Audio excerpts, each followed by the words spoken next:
Chocolates కి ప్రేమకి సంబంధం ఏంటి? వ్యాలంటైన్స్ డే అనగానే చాక్లెట్స్ ఎందుకు గిఫ్ట్ గా ఇస్తారు? హిస్టరీ ఏమైనా ఉందా?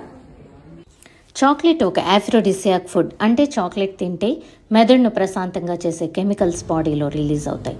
దీంతో శక్తితో పాటు ఉత్సాహం కూడా వస్తుంది. ప్రేమలో ఉన్నప్పుడు శరీరంలో ఎలాంటి ఫీలింగ్స్ కలుగుతాయో చాక్లెట్ తిన్నప్పుడు కూడా సరిగ్గా అలాంటి ఫీలింగ్సే కలుగుతాయని సైకాలజిస్ట్ చెప్తున్నారు. చాక్లెట్స్ని ఫుడ్ ఆఫ్ ది గాడ్స్ అని కూడా అంటారు. క్యాడ్బరీ డైరీస్ మొదట how far you will go for love అంటూ ఒక యాడ్ని రిలీజ్ చేసింది.